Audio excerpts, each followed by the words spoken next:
Omukulu ono yakwanako Donizera weeks ndozanga 3 emabega. Namuvuga emisinda awo ayagala Donizera ne Donizera nga bomumanyi. Donizera yamugamba yatunda butunzi. Ye ebyomukwano tajja kubisobola. Kati so omukulu n'awunzika nga sente zimulemeredde kuba Donizera yamugamba ayagala 3,000 eza dola. 3,000 eza dola mu. Donizera yamusaba 3,000. Omuvubuka n'amugamba ayinawo 5 ebya dola. Ku 3,000. Yagamba tazirina kuba bamugamba 3,000 nga tazirina. Ne bawunzika nga bamugambe kale 1,500. 1,500 nalwo talulina ayinawo 5. N'awunzika nga munnange nga just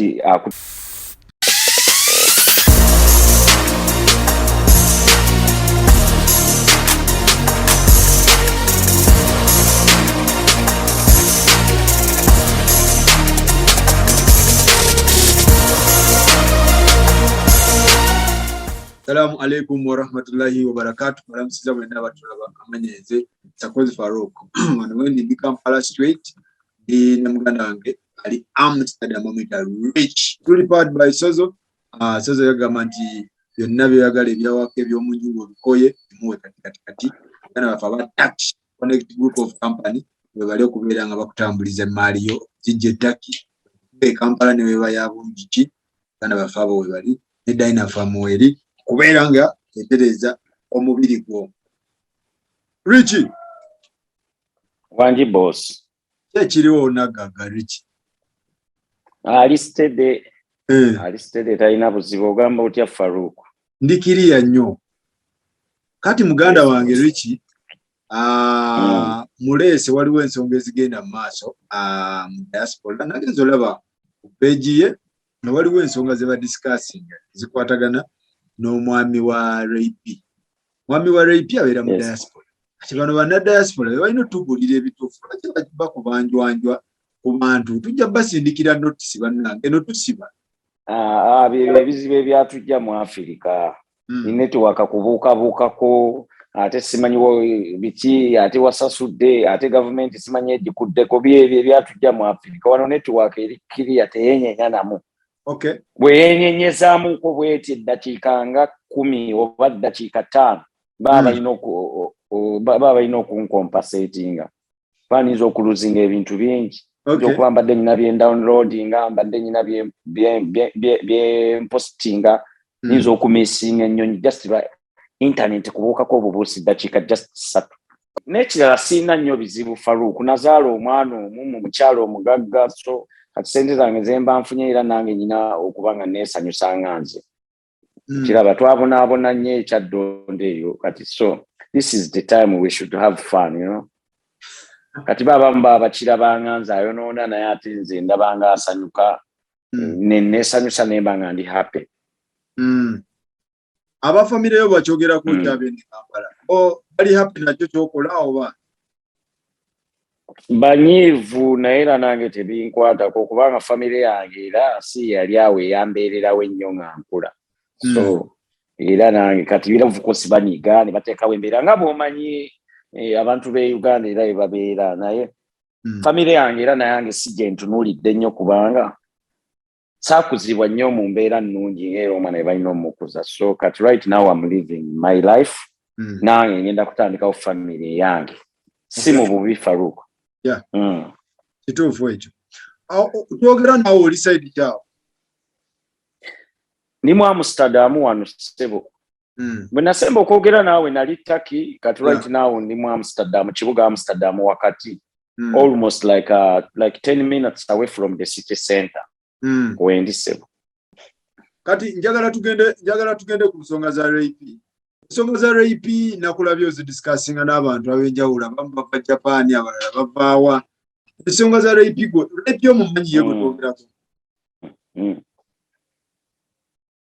Raypi mumanyi naye simumanyi nnyo namusinkana ku kivulu kyange kyenategeka summer festival with Turkey. So we kumulaba. Very nice looking girl, beautiful. Yes, nemulaba najja na supporting era najja ne ku gundia ku boat cruise. Nali ntegese. Yeah, najja namusinkana Phil Spice Diana. Omusajja yamutaddeko akawedda. Abamutoba mu diaspora mumwogeredde ebigambo bingi. Ekituufu ekiriwo. Omusajja beagudde mu mukwano love at first sight era beesanga ku lyato lyange ne beekwana. Omusajja oyo yali yamwegombye kuba omusajja yaŋŋamba kiwala ekyo nkyagadde.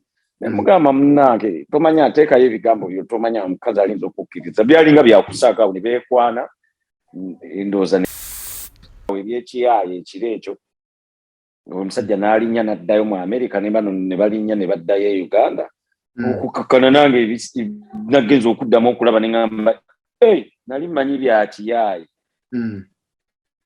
nagenza okulaba omusajja ataddeko rape empeta. Yeah, so gwali mukwana awo beekwana awo byamangu naye ndooza omusajja alabye omukazi n'asiima ndooza n'omukazi naye kwegamba nga era bw'obimanyi eby'omukwano kwegamba okukakana era bagenza okumusaba obufumbo nga n'oli akkiriza kubanga omusajja ono gw'omumanyiko ki? Kuba abasinga bamwogerera ebigambo bingi. Omusajja namusinkana awo ng'alina girlfriend we kati ndooza ye ex. Kotero kwennyini kwe tusula. Kotero kwennyini kwe twasula. Yalinako girlfriend we gwe yali azze okulaba. Naye abeera eyo Turkey. Yes. So we namusinkana. Then namusinkana n'oyo girlfriend we. Then wento namusinkana nendoza namala n'akyankala ne girlfriend we kati yafunye ono omupya. N'omuwala omulala njamu kuconnectingako omuwala gwe bayita Sheila ex we. Then ex we asobola okubuulira buli kimu kubanga yasinga okumumanya. Era nange yadda nnyumiza abaali bonna e Dubai ne bava e Dubai. Then ne bagenda mu America ne bava mu America. Then namala ate omukazi oyo cowboy n'avaayo nadda Turkey n'avaayo kati nadda wa ne beesanga eyo ate kati gayi bwe yajja okusinkana ate girlfriend we ate gye yalabira rape ndoza rape n'amulabikira bulungi okusinga girlfriend we n'amukwana awo ekiro ekyo twali twakava ku lyato ndoza ne beesiyaye kuba bagenda ku ddina then ne basigala nga beeyagala mpaka era kati just myezi ng'ebiri emabega omusajja gwe wasemba okunkyasa. Omusajja ono abadde mufumbo oba abadde singo? Abadde ne girlfriend wabe bayita batya bano bakawundo kakubidde nisandowooza. Abadde ne girlfriend naye ndooza kati yasazeewo engaging ono kale abadde ne ba girlfriends okusinziira ku bwino gwe bampeereza ne bu video bwe bampeereza era abadde ne ba girlfriend bangi. Bw'olaba kino ekintu ani avuga speed? Bonna beevuga emisinde. Oli ayagala genda mu America. Ono omulala ayagala fame. Aliwo ayagala fame. Omusajja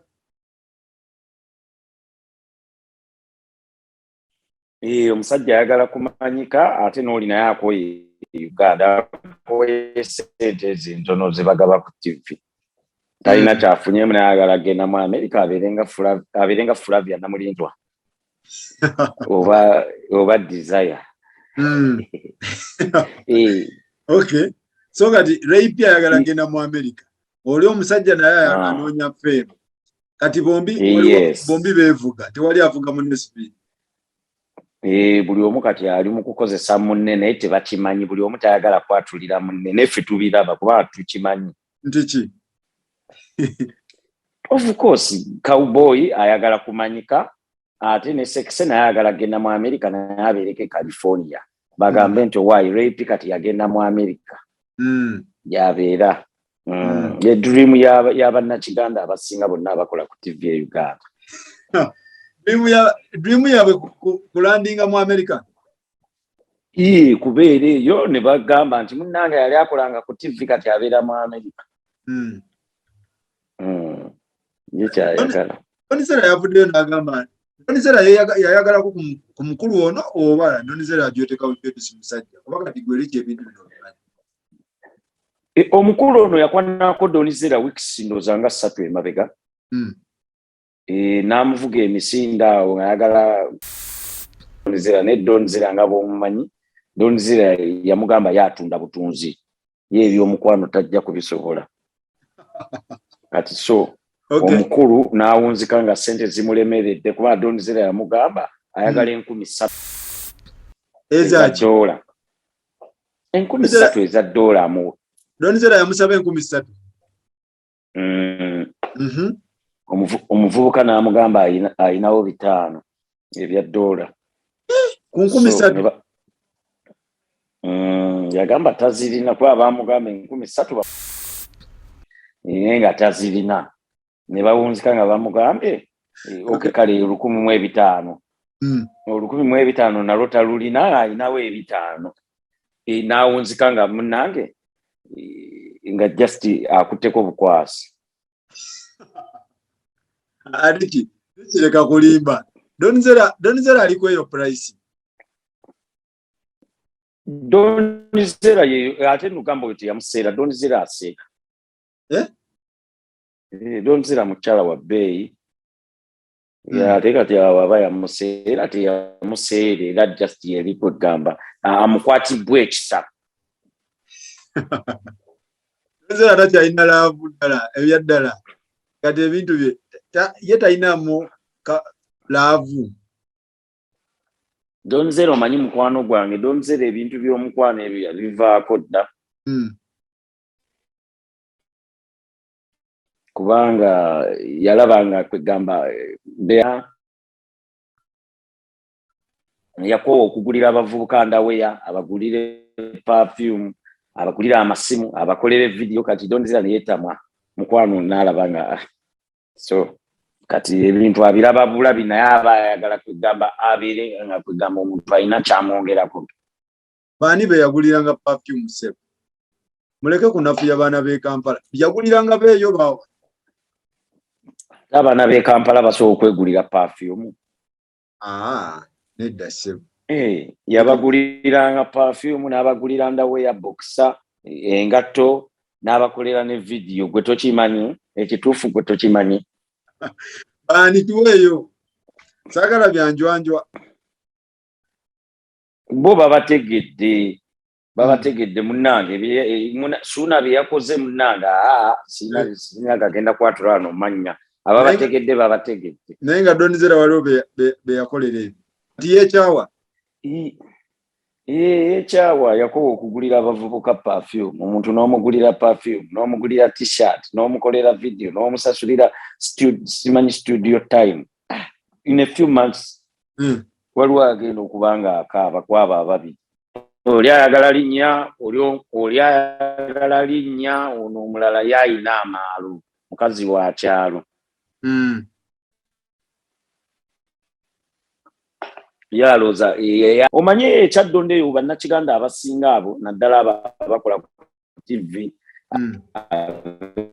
kyalaba abakazi omanyi mugenda ne mukwata abana abakazi abali batunda obutogo ne mubassa ku TV ne mukwata abakazi abali batunda ku gundi ne mubassa ku TV nti be bapulizenta ati ne bajja n'ekyalo kingi baagala nnyo okudeetinga simanyi abantu abava e Bulaaya beba status ene Bulaaya abantu ababonaabona nayo gye bali era balinza omuleeta okukakkana okutuuka nno nga takimanyi ngendo okutuuka omuntu yali alowooza America ngendo otuuka mu America omusajja oluusi talina nnyumba asula mu kisenge abantu basula amawanga amagatte si buli ali e Bulaaya nti ali bulungi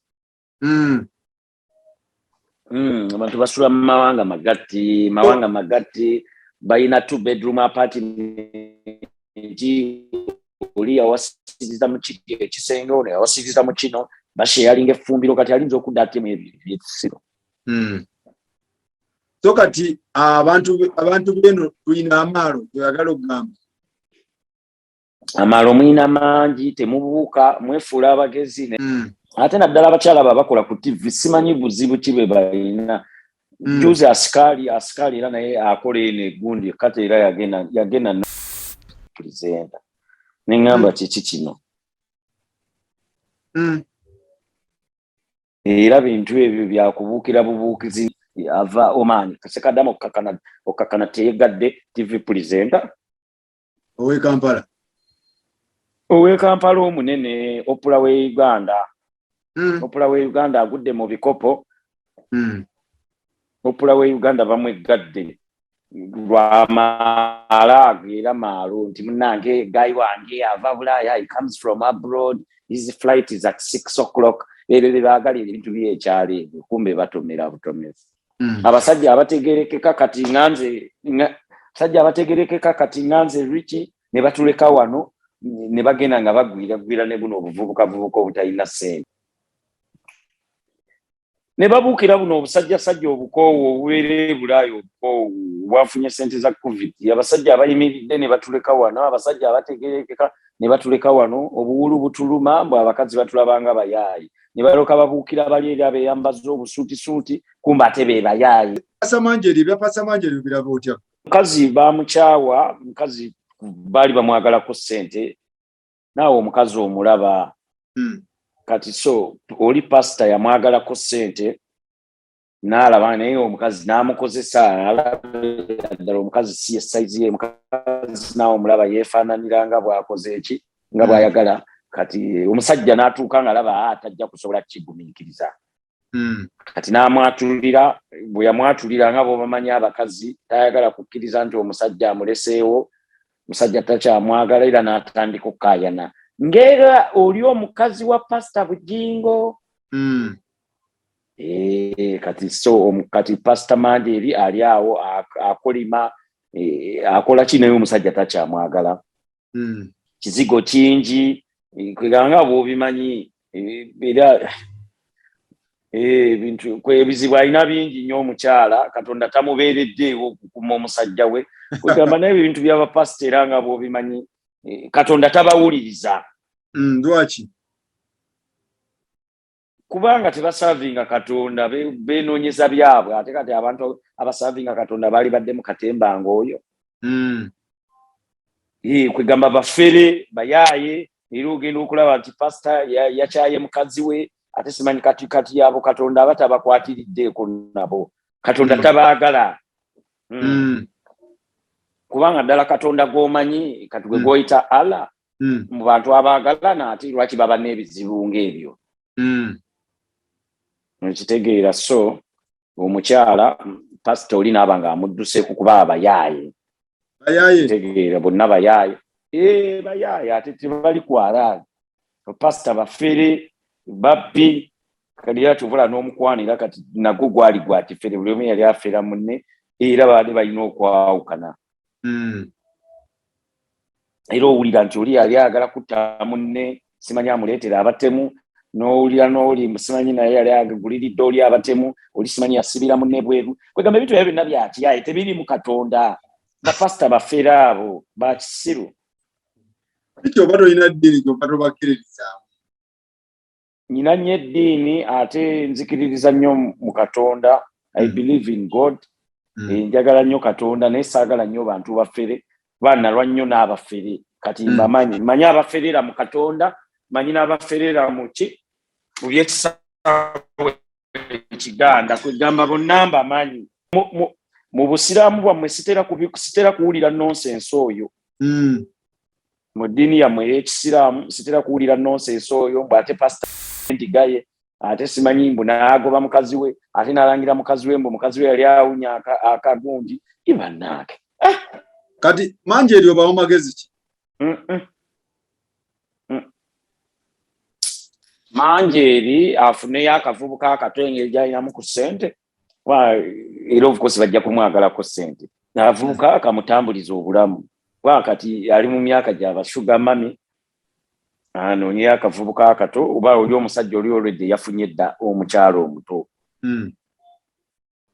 so ge magezi genniza okuwa Manjeeri omulabirawo nti be bano abakazi abakontrolinga abasajja abayina engezigezi olugezigezi lumulabika ku face be bano abakazi abafugiriza abalowooza nti balungi nga bwe batyo kwegamba ne bafugiriza abasajja balangira era wawulidde ng'alangira omusajja nti yamusanga mwavu